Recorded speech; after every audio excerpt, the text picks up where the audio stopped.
네, 시장을 이겨라. 오늘은 반등하는 제약주 가운데 기술 수출 호재를 가진 기업 한 기업을 좀 집중적으로 분석해보는 시간 갖도록 하겠습니다. 바이오 관련주들이 다시 좀 여러 악재를 딛고 오늘 강한 모습을 보이고 있어서요. 특별히 좀 관심이 갑니다. 조상기 SK증권 안산지점 PB 함께하겠습니다. 어서 오십시오. 안녕하세요. 예, 그동안 이제 주요 이슈나 이런 걸 팔로우하는데 오늘은 기술 수출 호재를 가진 바이오 한 기업을 좀 집중적으로 분석을 할 겁니다. 그렇죠? 네. 어디입니까? 오늘은 앱클론이라는 회사. 앱클론, 예, 뭐 하는 회사죠? 네, 항체 의약품을 개발하는 회사입니다. 네. 회사 소개부터 간략히 말씀을 드리면요. 국내 상장사 중에는 항체 의약품이라는 의약품을 개발하는 거의 유일무이한 회사고요.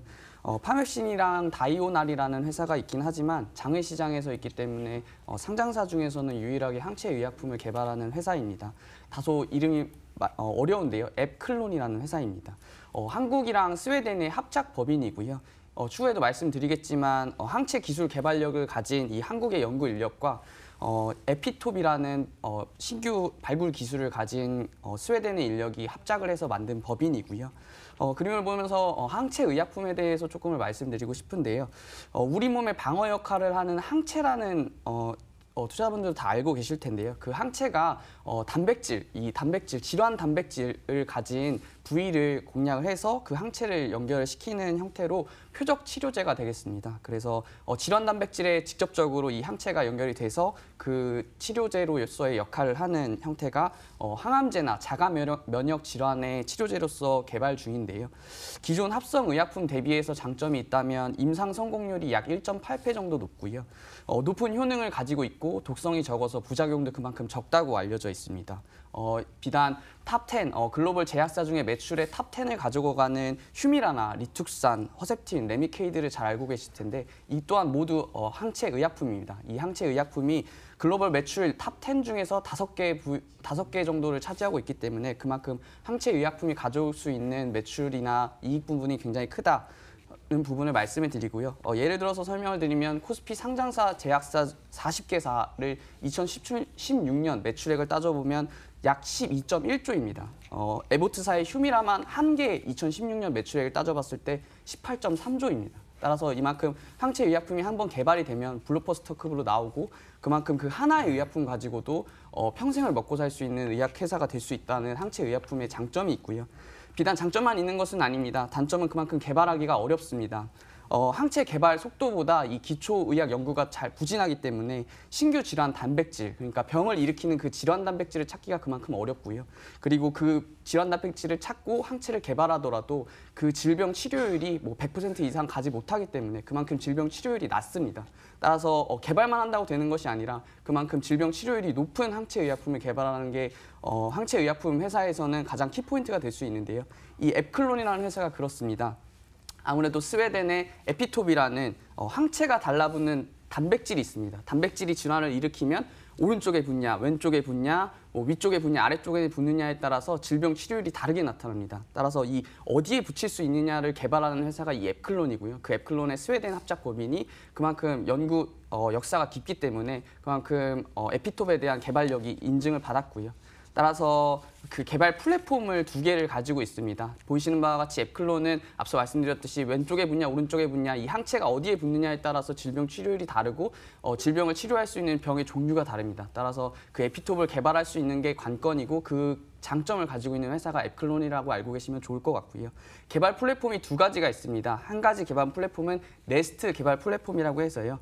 방금 나오는 화면과 같이 앱클론을 어디에 붙일 것이냐를 연구하는 개발 플랫폼이 네스트 개발 플랫폼이고요. 에피톱이 다르기 때문에 그만큼 차별화된 효능을 가져올 수 있고 예를 들어서 설명드리면 앞서 말씀드렸던 허셉틴 알고 계실 텐데요. 허셉틴의 타겟 단백질이 HER2라는 단백질입니다. 그 단백질을 어떻게 에피톱을 붙이냐에 따라서 어떻게 질병 치료율을 가져갈까가 다르게 나타나는데 이 회사에서 가지고 있는 의약품 이름인 AC101이 기존에 나와 있던 이 허셉틴과 같이 작용을 해서 질환 단백질을 치료할 수 있게 되는 형태가 되겠습니다. 그래서 기존에는 허셉틴과 잽타라는 이 2가지 의약품을 기존에 사용했었는데 그것이 20% 미만의 질병 치료율을 보이면서 유방암이나 위암에 대한 효과가 그만큼 적었었는데요.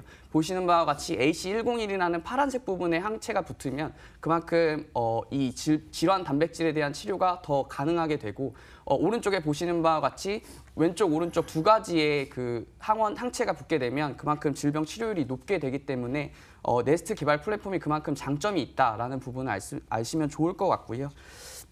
유방암 동물 모델과 위암 동물 모델에 모두 적용을 시켜본 결과 빨간색 선을 나타내고 있는 허셉틴이 가로축이 시간이고요. 왼쪽 세로축이 암의 크기인데요. 그만큼 시간이 지날수록 암의 크기가 줄어드는 그래프를 보실 수 있습니다. 따라서 예. 그만큼 이 허셉틴과 그리고 AC101의 치료율이 그만큼 좋다라는 부분을 위암 동물 모델과 유방암 동물 모델에서 확인할 수 있고요. 위암과 유방암은 모든 분들이 아시다시피 치료하기 어려운 병이고 그만큼 질병 발병률도 굉장히 높은, 전 세계적으로 높은 형태입니다. 따라서 이 AC101이 글로벌로 나아가게 된다면 그만큼 에클론에 대한 이익을 가져올 수 있다라는 부분을 말씀을 드리고요. 두 번째로는 에피맵 개발 플랫폼입니다. 이것은 앞서 나왔던 단일 항체와는 다르게 두 가지 항체를 작용해서 두 가지 단백질을 공략하는 형태가 되겠는데요. 그만큼 두 가지 질환 단백질을 공략을 하기 때문에 동시에 억제할 수 있는 항체 신약을 개발을 하고 있습니다. 이중 항체 신약이라고 하는데요. 자가 면역 질환 시장에 대한 공략을 하고 있습니다. 앞서 나왔던 네스트는 위암과 유방암을 공략한다면 에피맵은 자가 면역 질환을 공략을 하고 있는데요. 투자분들도 아시다시피 관절염이나 천식, 아토피 같은 것이 자가 면역 질환입니다. 자가 면역 질환은 이 면역 기능에 이상이 생겨서 면역 세포들이 자신의 우리 몸의 장기나 세포들을 공격하는 형태가 되기 때문에 그만큼 이 자가 면역 시장은 굉장히 크다. 어르신분들 중에 관절염 안 가시는 분들은 없잖아요. 그만큼 이 회사가 가진 두 번째 플랫폼인 에피맵의 개발 플랫폼에서 항체 의약품이 나오게 된다면 그만큼 자가 면역 시장을 공략할 수 있다라는 부분을 말씀을 드리고요. 보시는 바와 같이 첫 번째가 네스트 플랫폼, 두 번째가 에피맵 플랫폼입니다. 따라서 이 플랫폼을 통해서 항체 의약품을 개발하고 있는 회사가 에클론이라고 알고 계시면 좋을 것 같습니다. 네, 에클론의 주요 개발 플랫폼 네스트와 에피맵, 저도 들어서 잘 모르죠. 여기까지 얘기를 해주셨는데 쭉 그 과정들을 한꺼번에 잘 하셨어요. 제한된 시간 가운데 중요한 얘기를 다 해주셨고, 그래서 앞서 이제 어떤 기업입니까? 에클론이라고 말씀하시면서 주가를 딱 봤는데 20%가 오늘 올라 있어요. 그러니까 이제 저 미리 좀 말씀을 종목을 오늘 오면서 고르지는 않으셨을 텐데 오늘 주가 급등해서 다만 이제 오늘 공략은 조금 어렵다고 보더라도요. 예, 가격 전략을 좀 잡아보도록 하겠습니다. 예. 네, 에클론이라는 회사는 어제 뉴스가 있었습니다. 기술 이전 뉴스가 있었기 때문에 네. 오늘 아침에도 5만 원 이상 상승하는 모습 보였고 지금도 5만 원대에서 머무르고 있는 모습 보이고 있는데요. 개인적인 생각에는 더 상승할 수 있는 여력이 있다고 봅니다. 이유는 어제 뉴스 공시를 보시면 기존에 2016년 10월에 중국의 판권을 기술 이전할 때 1,000만 달러를 받았고요. 어제 나온 뉴스 공시에서 4,650만 달러 글로벌 판권 기술 이전을 했습니다. 그만큼 큰 규모의 600억, 700억 원대 규모의 기술 이전료를 받을 수 있기 때문에 향후에 인식할 수 있는 이익이 많이 남아있다라는 부분을 말씀드리고요. 적자 회사였습니다. 기술 특례 상장으로 1년 전에 상장했기 때문에 기존에 계속 적자를 유지하면서 주가가 흐지부지한 모습을 보였었고 어제 기술 이전을 모멘텀으로 해서 주가가 상승할 수 있다고 생각을 하고 있습니다. 따라서 기술 이전 판권의 가치가 그만큼 높다. 그리고 초기 기술 이전 비용에 대한 그리고 다른 투자에 대한 비용을 예. 지속적으로 연구 개발비로 사용할 수 있다는 부분을 말씀을 드리면서 매수가는 목표가는 55,000원 그리고 손절가는 45,000원 말씀드리겠습니다. 네, 오늘 시장을 이겨라 기술 수출 호재를 가진 제약주 가운데 에클론을 봤습니다. 이렇게 한 기업을 가지고 쭉 그 기술 효능이라든지요, 과정이라든지 또 내용을 보니까 그것도 또 좋네요. 예, SK증권 안산지점 조상기 PB 함께했고요. 인사드리면서 출발 마켓온 오늘 순서는 여기서 마치겠습니다. 강한 반등이 나오고 있는데 좋은 투자하십시오. 고맙습니다.